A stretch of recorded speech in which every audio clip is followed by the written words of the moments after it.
কিয়ামতের দিনে আল্লাহ রাব্বুল আলামিন বলবে, এই বান্দা তোমরা কয়েকজন বের হও জান্নাতীর কাতার থেকে।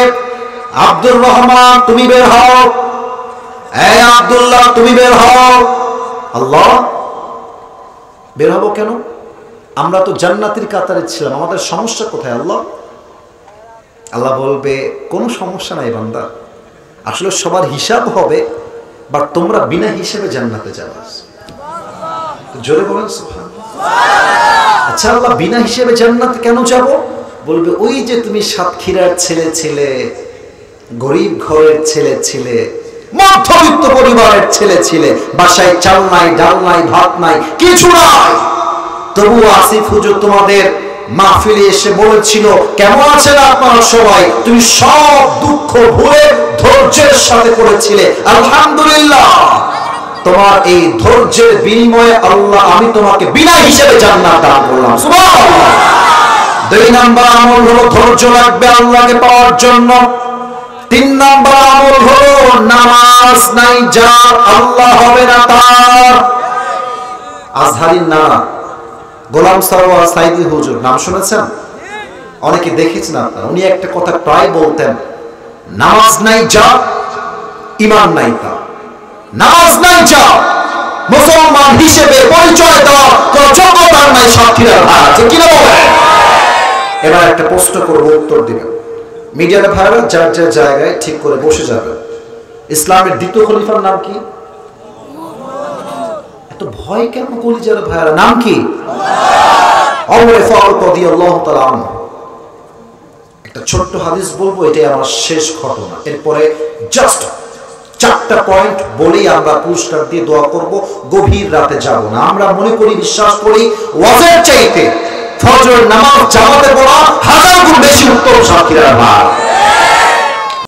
আমার ভেতরেও এইটা আছে, ক্বাদ আফলাহা মান তাযাক্কা।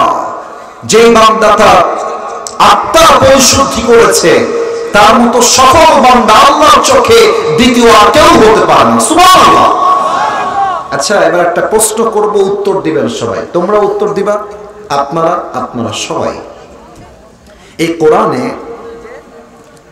একজন ব্যক্তির নামে এমন একটা সূরা আছে, তারই নামে সূরা, তবে তিনি কোনো নবী নন, তিনি কোনো সাহাবী নন, কিন্তু তার কথা,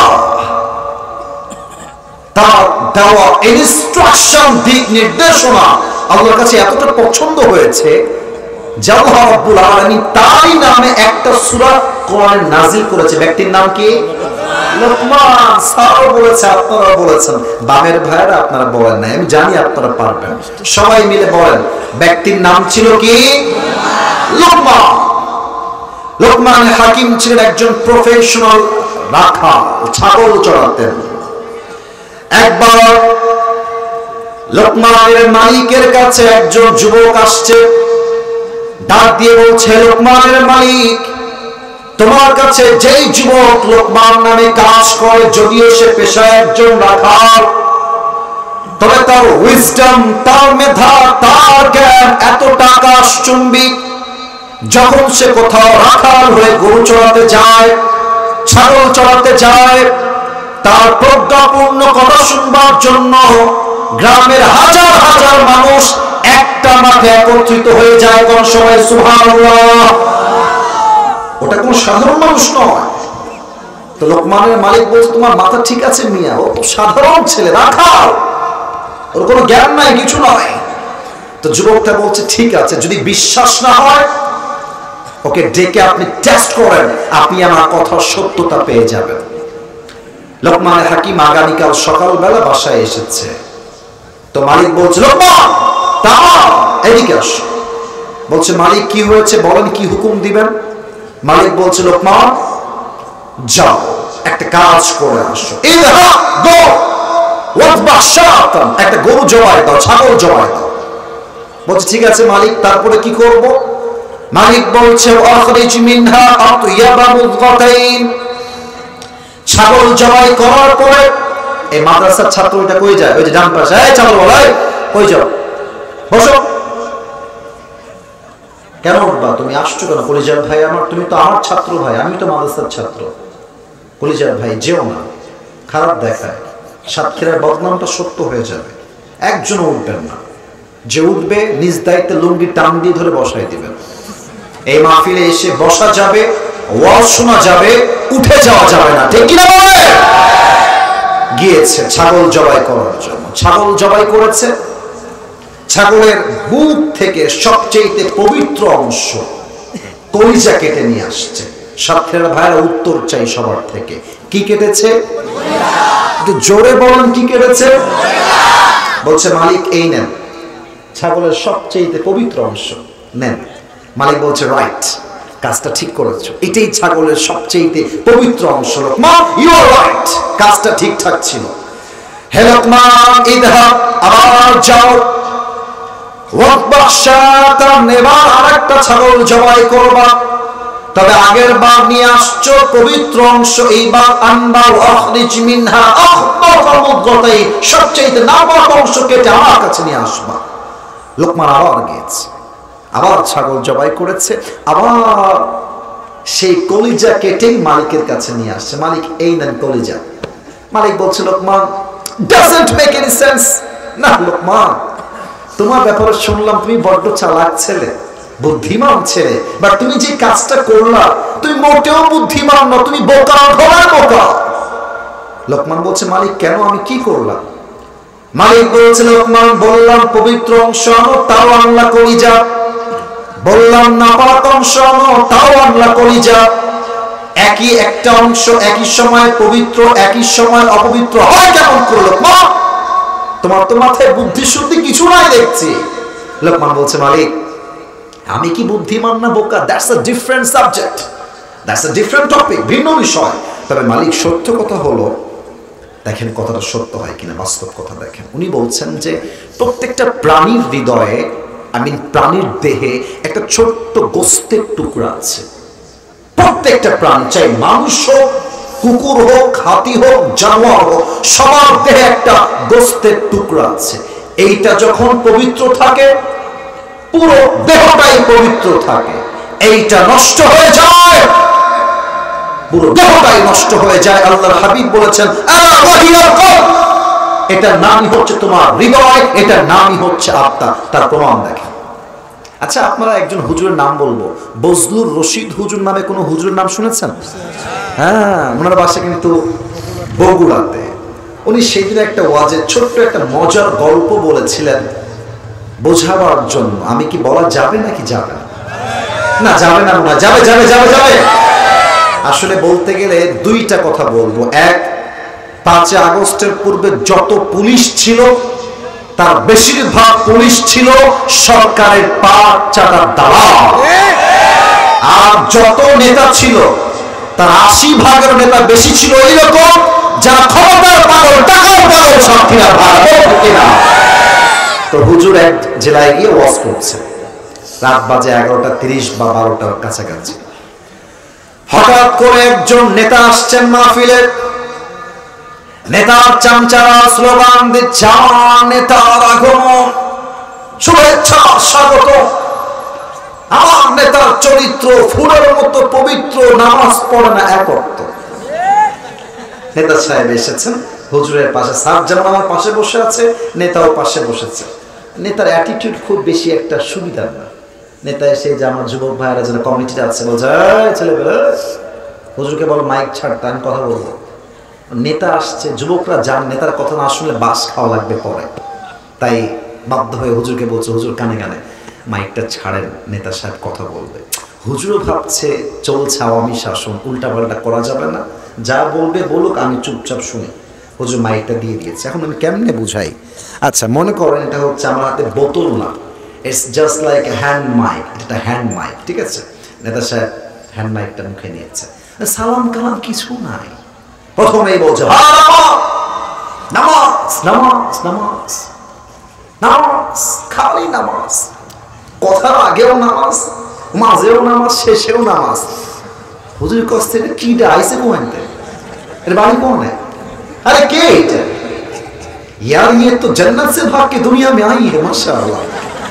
এরকম নেতা তো আমি আজীবনেও দেখি নাই রে ভাই, কথার আগেও নামাজ, মাঝেও নামাজ, শেষেও নামাজ। তো নেতা সাহেব নামাজ করতে করতে মুখের মধ্যে ফেনা উঠে গেছে, ওয়াজ করে বের হয়ে চলে গেছে। হুজুর কিন্তু খুবই চালাক, মুরব্বী তো, ভেরি স্ট্রং, কথাবার্তা সেই। তো নেতার চামচা একটা পেছনে ছিল হুজুরের, ওই বেটাও যাচ্ছে, ওর হাত ধরে বলছে এদিকে এদিকে, বলছে কানে কানে কথা আছে, কানটা দাও তোমার। তো হুজুর বলছে কিরে তোদের নেতা তো অনেক ভালো রে, মাশাআল্লাহ, দিনে তো কমপক্ষে 70-80 টাকার তাহাজ্জুদ তো অবশ্যই পড়ে, নামাজ এত ওয়াজ করলো নামাজ নিয়ে, অবশ্যই তোর নেতা নামাজি নেতা, তাই না রে? যুবক বলছে হুজুর কিসের নামাজে, ওর সঙ্গে 5 দিন ধরে আমি আঠার মতো লেগে আছি, এই শালা এক ওয়াক্ত নামাজও পড়ে না। এখন আপনি আমাকে বলেন, নেতার জামা কাপড় তো ঠিকঠাক, নেতার বক্তব্য ঠিকঠাক, তবে নেতার উপরে ফিটফাট, ভেতরে পুরোটাই সরল, নেতার আত্মা নষ্ট। তবে এই আত্মা হচ্ছে মোট, আপনারা আমার ওয়াজটা যদি আজকে শোনেন, এতটুকু লিখে দিতে পারবো, হতে পারে আজকের এই ওয়াজটা আপনাদের জন্য হেদায়েতের ওয়াসিলা হয়ে যেতে পারে ইনশাআল্লাহ। তবে আমি যদি এখন মাহফিল থেকে নেমে যাই, কারো পকেটে হাত দেই, কয়েকটা পকেটে হাত দিলে আমার মনে হয় বিড়ির প্যাকেট বের হতে পারে। হাসবেন না, না আমি হাসির জন্য মজার জন্য মোটেও বলি নাই। এই বিড়ির প্যাকেট নিয়ে যাওয়ার সময় টানতে টানতে বাসায় ফিরে যায়, চায়ের দোকানে বসে 2 ঘন্টা কেটে যায় সিনেমা দেখতে দেখতে, পাওয়া হয় না। আর তাফসীর মাহফিলে 1টা ঘন্টা আল্লাহকে পাওয়ার জন্য ওয়াজ শুনবে, এই ওয়াজের সময়টা মুরব্বি যুবক অনেকেই খুঁজে পায় না, ঠিক কি না বলেন? দেখবেন দোয়ার আগে কেউ উঠে যায়, খেয়াল রাখবেন। এবার দেখেন আত্মা হচ্ছে 3 প্রকার। 1 নাম্বার সুস্থ, 2 নাম্বার অসুস্থ, 3 নাম্বার মৃত। কয়টা বললাম সবার থেকে শুনতে চাই। 1 নাম্বার সুস্থ, ডানে আওয়াজ বামে আওয়াজ নাই, 1 নাম্বার, 2 নাম্বার, 3 নাম্বার মৃত। 3 নাম্বার কি? সুস্থ আত্মা কাকে বলে? হৃদয়ের মধ্যে শিরিক নাই, বেদাত নাই, অহংকার নাই, এই আত্মাকে শুদ্ধ আত্মা বলেছে একজন, তিনি কে?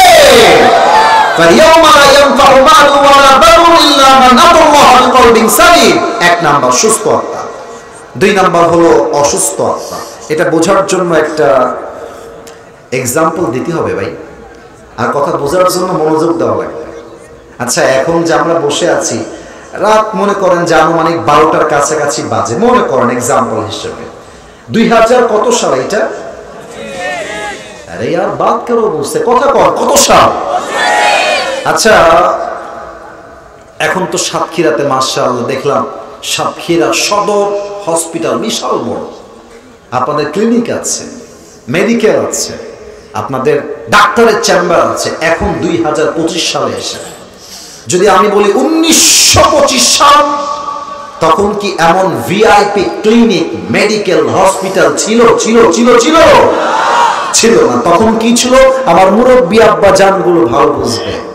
তখন ছিল ওঝা, তখন ছিল কবিরাজ, তখন ছিল হাকিম।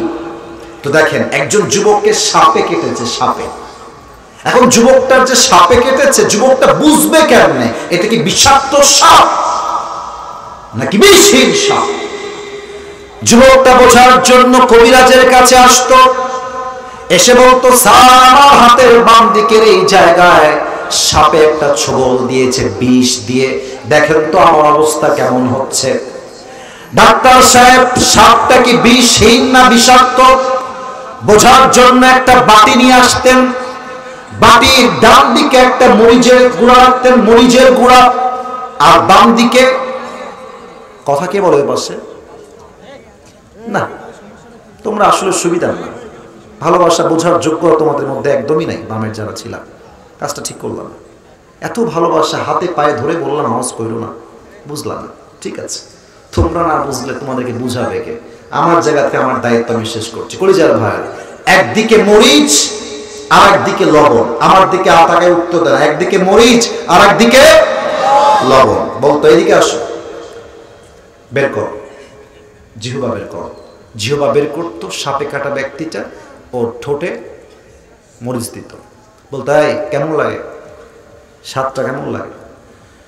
তো যুবক যদি বলতো যে কবিরাজ সাহেব সব তো মরিচের পাঞ্চা পাঞ্চা লাগে, মরিচ যে খাইলাম তো মরিচ মনে হয় না, পাঞ্চা পাঞ্চা লাগে আমার কাছে।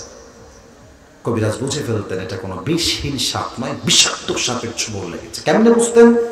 কারণ হলো বিষাক্ত সাপের ছোবল দিলে মানব দেহের প্রথম ক্ষতি কি হয়? স্বাদ মরে যায়, জিহ্বায় কোনো স্বাদ থাকে না, তখন সবকিছু পাঞ্চা পাঞ্চা লাগে। কোনটা মরিচ, কোনটা মিষ্টি, কোনটা ঝাল মানুষ বুঝে না, ফিল হয় না। আল্লাহর হাবিব বলেছেন মানুষের জীবনে বিষাক্ত বিষধর সাপের নাম সাপ নয়, ইবলিস, শয়তান।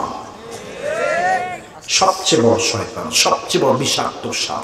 এটা যখন তার ওয়াসওয়াসা দিয়ে মানুষকে ধোঁকায় ফেলে দেয়, তখন মানুষের ঈমানের স্বাদ নষ্ট হয়ে যায়।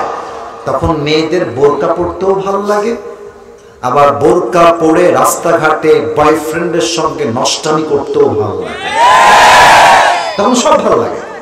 তোমরা আমার কথায় অনেকে রাগ করে ফেলবো, তবুও বলে ফেলি, আপনাদের সাতক্ষীরার পাশে একটা জেলা আছে, নাম হচ্ছে যশোর। নাম শুনছেন না? আজহারী সাহেব আসলেন যে আপনাদের যশোরে। আমি আবার যশোরে কয়েকদিন যাবত ছিলাম, যশোরের আইটি পার্ক হোটেল অ্যান্ড রিসোর্টে, ওর পাশেই সাতক্ষীরা সদর শহর আর কি। মানে আমি অবাক হয়ে গেলাম, মানে কি একটা অবস্থা দেখেন। মানে মেয়েরা কিন্তু আজকাল বোরকা ভাই পর্দার জন্য পরিধান বেশিরভাগই করে না, রাগ করবেন না। আমারও বাসায় মা বোন আছে, আমার শ্রদ্ধার সাথেই বলতে চাই, মানে অবাক হয়ে যাই, হাতে মোজা, পায়ে মোজা, ইভেন পুরো মুখটাই বোরকা হিজাব মেকআপ দিয়ে ঢাকা। মেয়েটা হিজাব মেকআপ পরে পার্কের মধ্যে গিয়ে বাদাম খাচ্ছে আর প্রেম করে বেড়াচ্ছে। আর এত সুন্দর বোরকা দেখলে মনে হবে কনফার্ম জান্নাতি হ্যাঁ, মাশাআল্লাহ, জান্নাত সে ভাগ কে দুনিয়া মে আই হে, কি বোরকা। কিন্তু আমার যখন দেখি মেয়েদেরকে যে বোরকা পরেই রাস্তাঘাটে প্রেম করছে, আমার মনে হয় বোরকার উপরে ফিটফাট, ভেতরে পুরোটাই সদর ভাত। তাদের আত্মা অসুস্থ। বোরকা পড়তেও ভালো লাগে, প্রেম করতেও ভালো লাগে। আর কিছু মুরব্বী আব্বাজানদেরকে আমি পায়ে হাত রেখে বলবো, আব্বাজান আপনি আমার ভালোবাসার মানুষ, আমার আদর্শের জায়গা, আমার কলিজার জায়গা। আমাদের যেই দেশের বাসা, যেখানে আমার জন্ম, এখান থেকে হয়তো আনুমানিক 2 থেকে 2.5 ঘন্টা লাগবে। আমাদের গ্রামে আমি দেখেছি, ইভেন আমি রাজশাহীতেও ঢাকাতেও দেখেছি, অনেক মুরব্বীর দাড়ি পেকে গেছে, হ্যাঁ, জামা অলওয়েজ সাদা পরে। আমি অবাক হয়ে যাই, চায়ের দোকানে এইরকম মুরব্বী স্যার রাগ করবেন না, স্যার আমার পক্ষে থাকবে, আমি জানি, আমি কারো বিপক্ষের লোক নই।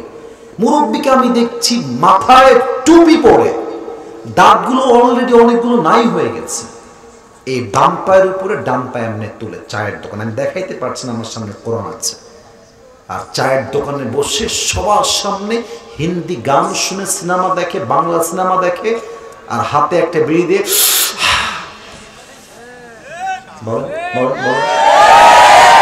আমি কি বানায় বললাম না ঠিক বললাম? বলে আত্মা অসুস্থ। ভালো কাজ করতেও ভালো লাগে, নামাজ পড়তেও ভালো লাগে, বিড়ি টানতেও ভালো লাগে। আর একটা কথা, আজকালকার বেশিরভাগ মসজিদের সভাপতি টাটকা সুদখোর সাক্ষীরা ভালো, সামনের কাতারে নামাজ পড়তেও ভালো লাগে, সুদের টাকা খাইতেও ভালো লাগে। অসুস্থ আত্মা। 3 নাম্বারটা বড় মারাত্মক। আমি জানি না আপনারা আমার ওয়াজ কতটুকু বুঝতেছেন, বাট এতটুকু করতে পারি ভাই, এই 3 নাম্বার পয়েন্ট যে শুনবেন সে আমার ওয়াজের 60% নিয়ে ফেলবেন। একটা পয়েন্টে 60 ভাগ আছে, এটা আমার অবজারভেশন। অসুস্থ নয়, মৃত আত্মা। আল্লাহ রাব্বুল আলামিন বলছেন যাদের আত্মা মরে গেছে তারা কেমন হবে, তাদের কোয়ালিটি কেমন, চরিত্র কেমন। আল্লাহ রাব্বুল আলামিন ডাক দিয়ে বলছেন উলাইকা কাল আনআম, এরা হলো চতুষ্পদ জানোয়ারের মতো। এতটুকুতেই শেষ করলে আপনি শান্ত হতেন? আল্লাহ আয়াতটা এখানেই শেষ করেন নাই। আল্লাহ রাব্বুল আলামিন সেকেন্ড ভার্সে বলছেন বলহুম আদল, এই মানুষগুলো কুকুরের চাইতে নিকৃষ্ট। সাতক্ষীরার ভাইরা, আমরা মানুষ যারা আছি, বলেন তো পৃথিবীর সৃষ্টির সেরা জীব কারা? এরা খুবই অ্যাক্টিভ। বলেন সবাই, সৃষ্টির সেরা জীব কারা? অথচ আল্লাহ কোরআনে বলছেন যে আমরা হলাম কুকুরের চাইতে নিকৃষ্ট।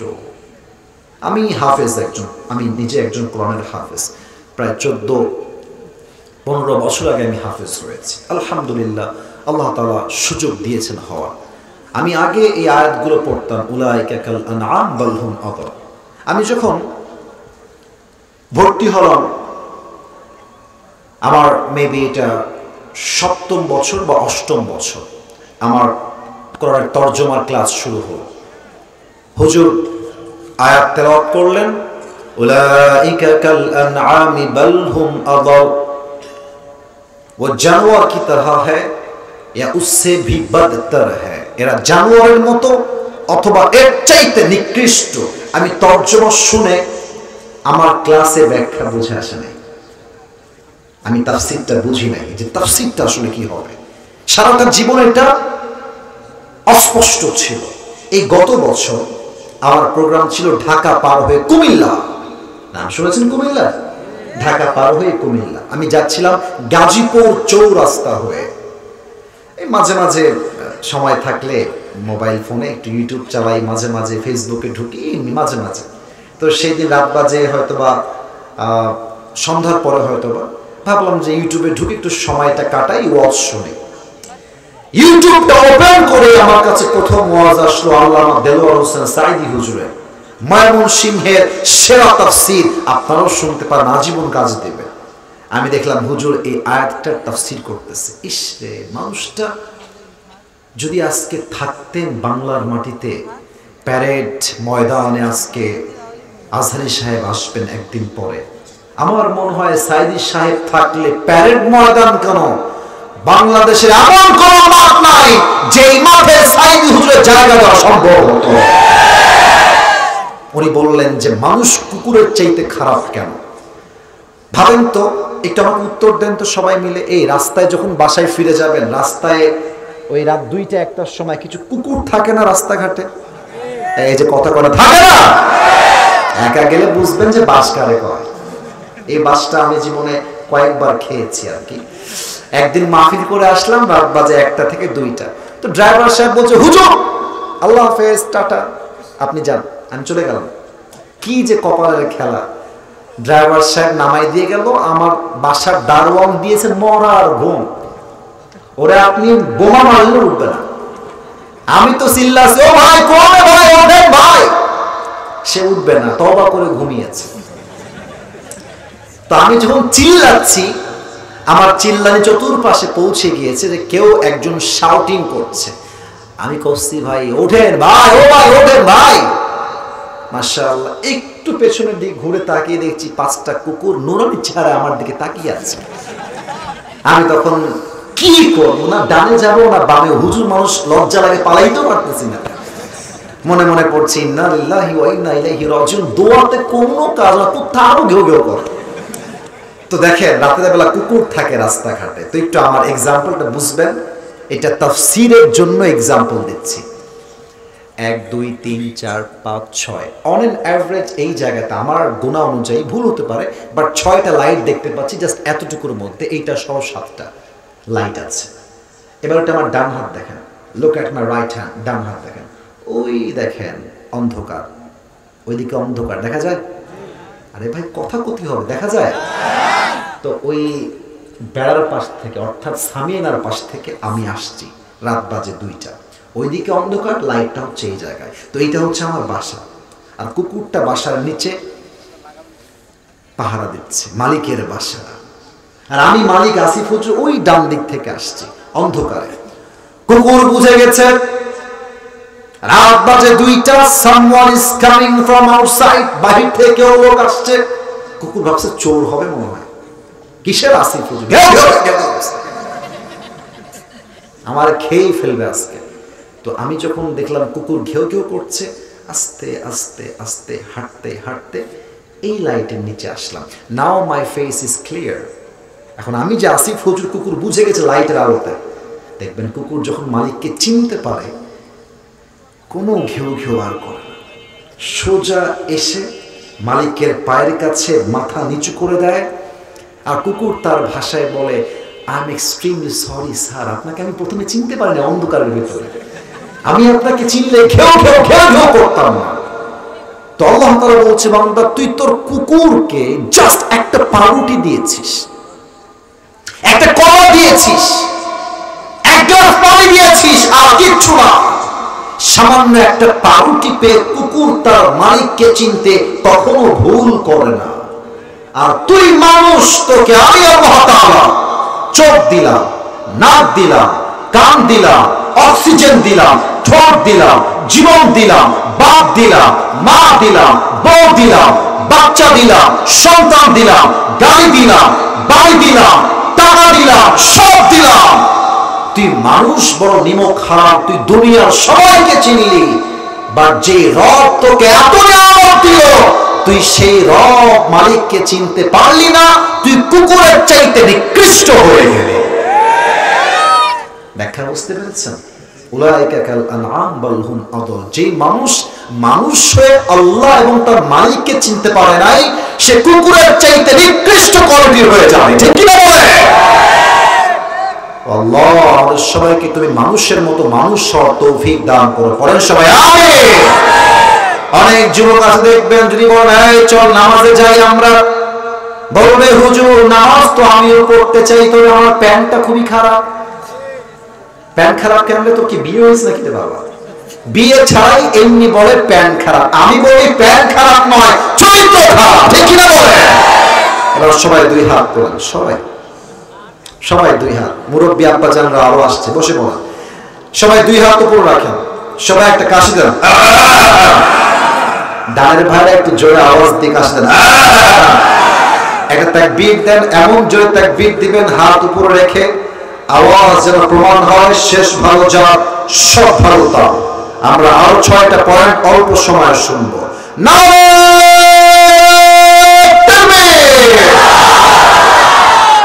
আমার হাতটা দেখতে চাই, সবার উপরে হাত দেখতে চাই, একটা ওয়াদা করাতে চাই সবাইকে, সবাইকে একটা ওয়াদা করাবো। বলেন সবাই হুজুর, একটু জোরে বলতে হবে হুজুর। আমরা সাতক্ষীরার সন্তান, আপনাকে ওয়াদা দিলাম, আমরা দোয়া না করে কেউ উঠে, এই দুই হাত দেখেন, যাব না। সবাইকে দেখতে চাই, যাব না। বলেন সবাই হাত তুলে ইনশাআল্লাহ। আর মাত্র আমাকে 10 থেকে 15 মিনিট দিলেই এনাফ। আমি কমিটিকে রুস্তম ভাইকে বলে আসছি, আমি 1 ঘন্টার বেশি ওয়াজ কোথাও করি না, করব না। ওরা আমার নিয়ম পূরণ করেই নিয়ে আসছে। আমি এসেছি 10টা 30-এর পরে। তবে একটা কথা হচ্ছে, সব জায়গায় নিয়ম দিয়ে কথা বলি চলে না, মাঝে মাঝে ভালোবাসা দিয়েও হিসাব করতে হবে। আমি আমার জায়গা থেকে হিসাব রেখে কথা বলছি। মেহেরবানি করে কেউ দোয়া করে বাসায় যাবেন না। রাজি আছেন তো ইনশাআল্লাহ? 2 নাম্বার আমল হলো, যেই বান্দা আল্লাহকে পেতে চায় তার জীবনে ধৈর্য ছাড়া কোনো গতি নাই। আমার মনে হয় ওই যে বামে দাঁড়ায় আছে, সামনে বসে আছে, ডানে দাঁড়ায় আছে, আমরা মনে হয় সবাই মধ্যবিত্ত পরিবারের সন্তান। কথা ঠিক বললাম না ভুল বললাম? আমার তো মনে হয়, আমি মাঝে মাঝে ওয়াজটা অনেক জায়গায় বলেছি, তোমরা হয়তো শুনেছো কেউ কেউ।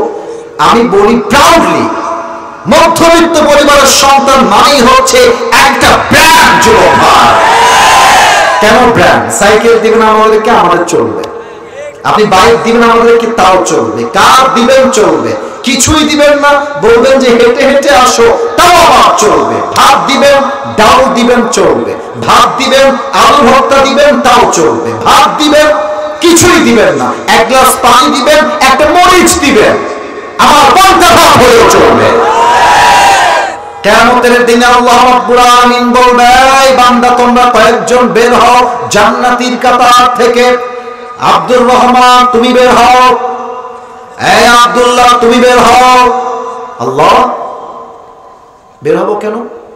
আমরা তো জান্নাতীর কাতারে ছিলাম, আমাদের সমস্যা কোথায় আল্লাহ? আল্লাহ বলবে, কোনো সমস্যা নাই বান্দা, আসলে সবার হিসাব হবে, বাট তোমরা বিনা হিসেবে জান্নাতে যাবে। জোরে বলেন সুবহানাল্লাহ। আচ্ছা আল্লাহ, বিনা হিসেবে জান্নাতে কেন যাব? বলবে, ওই যে তুমি সাতক্ষীরার ছেলে ছিলে, গরিব ঘরের ছেলে ছিলে, মধ্যবিত্ত পরিবারের ছেলে ছিলে, বাসায় চাল নাই, ডাল নাই, ভাত নাই, কিছু নাই। তবু আসিফ হুজুর তোমাদের মাহফিলে এসে বলেছিল, কেমন আছেন আপনারা সবাই? তুমি সব দুঃখ ভুলে ধৈর্যের সাথে করেছিলে, আলহামদুলিল্লাহ। তোমার এই ধৈর্যের বিনিময়ে আল্লাহ আমি তোমাকে বিনা হিসেবে জান্নাত দান করলাম, সুবহানাল্লাহ। 2 নাম্বার আমল হলো ধৈর্য লাগবে আল্লাহকে পাওয়ার জন্য। 3 নাম্বার আমল হলো নামাজ নাই যার, আল্লাহ হবে না তার। আজহারীর নানা গোলাম সরওয়ার সাইদি হুজুর নাম শুনেছেন? অনেকে দেখেছেন আপনারা। উনি একটা কথা প্রায় বলতেন, নামাজ নাই যার, ঈমান নাই তার। নামাজ নাই যার, মুসলমান হিসেবে পরিচয় দেওয়ার কোন যোগ্যতা নাই। সাথীরা আছে কিনা বলে? এবার একটা প্রশ্ন করব, উত্তর দিবেন। মিডিয়ার ভাইরা যার যার জায়গায় ঠিক করে বসে যাবেন। ইসলামের দ্বিতীয় খলিফার নাম কি? এত ভয় কেন কলিজার ভাইরা? নাম কি? ওমর ফারুক রাদিয়াল্লাহু তাআলা আনহু। একটা ছোট্ট হাদিস বলবো, এটাই আমার শেষ ঘটনা। এরপরে জাস্ট 4টা পয়েন্ট বলেই আমরা পুরস্কার দিয়ে দোয়া করব। গভীর রাতে যাব না। আমরা মনে করি, বিশ্বাস করি, ওয়াজের চাইতে ফজর নামাজ জামাতে পড়া 1000 গুণ বেশি উত্তম। সাথীরা ভাই, ওমরের কাছে একজন যুবক আসছে, আগুনের পূজারী, নাম হলো আবু লুলু আল মাজুসি। এসে বলছে, ওমর, আমার একজন মালিক আমার কাছে প্রত্যেক দিন 6 দিরহাম চার্জ করে। এই সাথীরা ভাইরা, কয় দিরহাম? তো আপনি যেহেতু এই দেশের প্রধানমন্ত্রী, আপনি তাকে আদেশ দেন আমার দিরহাম কমিয়ে যেন 2 দিরহাম করে দেয়। ওমর ফারুক ডাক দিয়ে বলছে, যুবক ভাই, সমস্যা নাই, 2 দিরহাম হয়ে যাবে। তবে আমাকে উত্তর দাও, তোমার চাকরির মূল সোর্স কি? তুমি কি ব্যবসা করে খাও? যুবকটা ডাক দিয়ে বলছে, ওমর, আমি প্রত্যেক দিন লম্বা লম্বা খঞ্জর বানাই, চাকু। খঞ্জর কাকে বলে? আমার ডান হাত দেখেন সবাই, ডান হাত দেখেন। খঞ্জরটা হলো আরবি ভাষায় ডানেও চাকু বামেও চাকু। মাকবাতুহু ফি ওয়াসাতি, হ্যান্ডেল থাকে ঠিক মাঝখানে। ওমর বলছে, মাশাআল্লাহ, তুমি চাকুর ব্যবসা করো, খঞ্জর? আরে মিয়া, তোমার তো 6 দিরহাম নয়, তোমার তো 10 দিরহাম চার্জ হওয়ার কথা।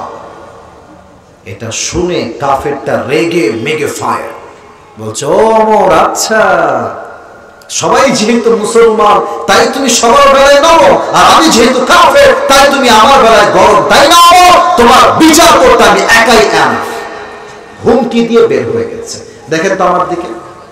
ওমর ফারুক তার হুমকি দেখে তাকায় আছে। এবার এটা কারে হুমকি দেয়? আমি হলাম অর্ধ জাহানের খলিফা, ওর সাহস কত বেশি। অবাক হয়ে তাকিয়ে আছে। তো এই কাফেরটা যখন বের হয়ে যাবে, গেট থেকে আবার হুমকি দিচ্ছে, ওমর, আমি তোমাকে হত্যা করে ছাড়বো। হুমকি দিয়ে বের হয়ে গেছে। ওমর ফারুক তো অবাক হয়ে তাকায় আছে, কি সাহস তার! কাফেরটা তার হুমকি অনুযায়ী বাসায় ফিরে গেছে। সারা রাত মিলে ওমরকে হত্যা করবার জন্য বিশাল লম্বা একটা খঞ্জর নিয়ে আসছে। খঞ্জরটা কোথায় রেখেছে? আমার পেটের ডান দিকে। সবাই দেখবেন। মিডিয়ার ক্যামেরার জন্য দেখতে একটু প্রবলেম হবে আমি জানি, but as much as you can see, যতটুকু দেখা যায়, look at my right side, ডান দিক দেখেন। প্রত্যেকটা আরব সর্দারের পেটের এই ডান দিকে একটা বিশাল লম্বা খাপ থাকতো, খাপ। আর এই খাপের একটা প্যাকেট থাকতো, যেটা ঠিক বোতাম টাইপের, বোতাম টাইপের। প্রত্যেকটা আরব সর্দারের পেটের ডান দিকের খাপে লম্বা লম্বা খঞ্জর থাকতো, শত্রুপক্ষকে অ্যাটাক করার জন্য অথবা শত্রুপক্ষের অ্যাটাককে ডিফেন্স করার জন্য। এবার ওই কাফের বিশাল লম্বা খঞ্জর তার পেটের ডান দিকে খাপের ভেতরে রেখে দিয়েছে, আর মনে মনে মনে মনে প্ল্যান করছে, ওমরকে আমি হত্যার ছক আঁকবো কেমন করে। মাথায় বুদ্ধি আসছে। বিশাল লম্বা একটা চাদর নিয়ে আসছে। শীতকালে আমরা কি মুড়ি দেই? চাদর নিয়ে আসছে। আচ্ছা, আমার কাছে চাদর নেই, আমি আপনাকে রুমাল দিয়ে বোঝাই, অর্থাৎ রুমাল তো না, টিস্যু। চাদরটা 2 দিকে 2টা ঝুলিয়ে দিয়েছে।